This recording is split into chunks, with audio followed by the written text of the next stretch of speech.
If I said to you that swans were being eaten in royal parks in this country, that carp were being taken out of ponds and eaten in this country by people who come from cultures that have a different... Would you agree it's happening here? Having a public platform comes with a responsibility to the truth, a duty not to spread misinformation that stokes fear and division for political gain. But in a recent wide-ranging interview, Nigel Farage showed a stunning disregard for that responsibility. He didn't just bend the truth, he platformed wild conspiracies and gave a free pass to blatant racism. We're going to look at that single interview to separate the facts from the fiction. Did Nigel Farage really claim on live radio that immigrants are eating swans, and then defend a dangerous anti-science conspiracy theory linking paracetamol to autism? We're going to fact-check his most unhinged claims from that one LBC interview and break down his failure to condemn racist attacks made by his political ally, racist Donald Trump. Let's begin with the most bizarre claim. During a phone-in on LBC, Farage was challenged about a debunked claim from Donald Trump, who alleged that Haitian immigrants were eating the cats and eating the dogs in the US. Instead of admitting the claim was baseless, Farage created his own UK-based version of the same xenophobic story. Here's what he said. If I said to you that swans were being eaten in royal parks in this country, that carp were being taken out of ponds and eaten in this country by people who come from cultures that have a different... Would you agree it's happening here? When the host Nick Ferrari pressed him on who he was talking about, suggesting Eastern Europeans or Romanians, Farage's chilling, simple reply was, "So I believe." So where does this story come from? Is there any evidence for this? First and most obvious place to check is with the people who manage the parks. The Royal Parks charity, which manages London's 8 royal parks, gave an unequivocal response. A spokesperson stated, "We've not had any incidents reported to us of people killing or eating swans in London's 8 royal parks." They also clarified that their wildlife officers work closely with the Swan Sanctuary to ensure the birds' welfare. So from the official source, the answer is a clear no. Now, these kind of stories isn't new though. It's a recurring piece of misinformation. Fiza Karishi, sorry for butchered your name, I do apologise, the chief executive of the Migrants' Rights Network, noted that these stories have been debunked time and again, with similar accusations surfacing as far back as 2007. She called Farage's comments ridiculous, harmful and nothing new, and accused him of regurgitating debunked stories to deliberately whip up more hatred against migrants. Some supporters have pointed to old articles or grainy online videos as proof. For instance, one clip shared online supposedly showed an RSPCA worker catching migrants cooking a swan. However, the RSPCA itself clarified that this video was from a TV show that aired 15 years ago, in 2010, and is not evidence of anything happening today. The claim that immigrants are eating swans in royal parks is baseless. There are no official reports and no credible evidence, and the organisation in charge have explicitly denied it. This is a move taken directly from the racist Donald Trump playbook. Take a xenophobic stereotype, present it as a serious issue, and offer zero proof. It's designed for one thing: fuel xenophobia. The claim is entirely false. Next, Farage's shocking stance on science. The context is another Donald Trump claim, this time a dangerously misguided one made just days before Farage's interview. Trump claimed that there was a meteoric rise in autism cases and suggested that Tylenol, the US brand name for paracetamol, was a potential cause. He even told pregnant women they should just tough it out instead of taking the common painkiller. This is a scientifically discredited claim. Health officials around the world, including the UK's own Medicines and Healthcare Products Regulatory Agency, the MHRA, immediately pushed back. The MHRA issued a statement confirming there is zero evidence that taking paracetamol during pregnancy causes autism in children. The NHS states that paracetamol is a first choice of painkiller if you're pregnant. A major Swedish study in 2024, which looked at 2.4 million children, found no such link. The scientific consensus is overwhelming. Paracetamol is safe when used as directed during pregnancy. So when Nick Ferrari presented Farage with this, giving him the perfect chance to side with doctors and scientists, what did he do? He was asked directly if Trump was right.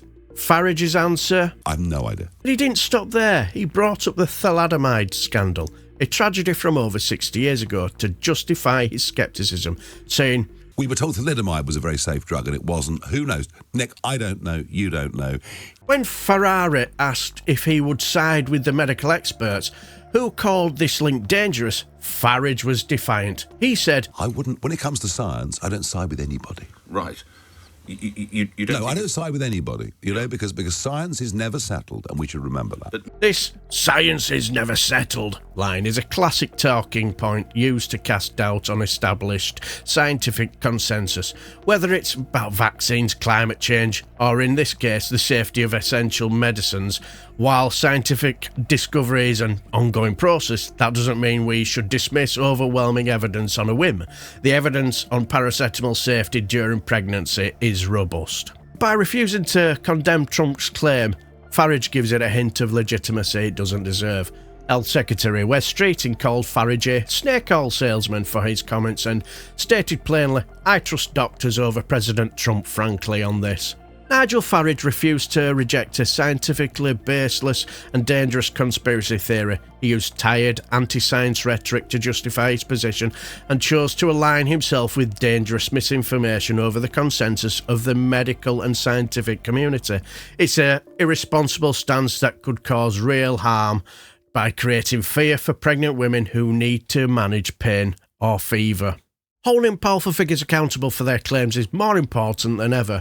If you believe in that mission and want to support more work like this, please consider pressing the like and the subscribe button, as it massively helps, and I will be very appreciative. The final point isn't about a claim Farage made, but one he refused to condemn. This is arguably the most revealing part of the interview. The context, again, is racist Donald Trump. During a speech at the UN General Assembly, Trump launched a personal and bigoted attack on the Mayor of London, Sadiq Khan. Trump called Khan a terrible mayor, and then made the false and conspiratorial claim that under his leadership, London now they want to go to Sharia law. The comment was widely condemned as racist and Islamophobic. Sadiq Khan himself responded by saying, I think President Trump has shown he is racist, he is sexist, he's misogynistic, and he is Islamophobic. During the LBC interview, Nigel Farage, a close ally of Trump, was given the chance to comment. Did he condemn the racism? Did he defend a fellow British politician from a baseless attack? No. Instead, Farage offered a bizarre defence of Trump's rhetoric, saying, Never take what he says literally, ever, on anything, but always take everything he says seriously. He then went even further, attempting to validate the core of Trump's smear. Farage claimed that Trump has a point, and that the Sharia is an issue in London, while admitting it wasn't an overwhelming issue, and that the mayor hadn't directly linked himself to it. His validation of the premise was clear. Let's be clear, the claim that London is moving towards Sharia law is a far-right conspiracy theory with no basis in reality. It's an Islamophobic trope used to demonise a Muslim mayor and whip up fear. For Farage to not only refuse to condemn this, but to actively state that Trump has a point, is a stunning failure to stand against racism. It's a tacit endorsement of the dog whistle.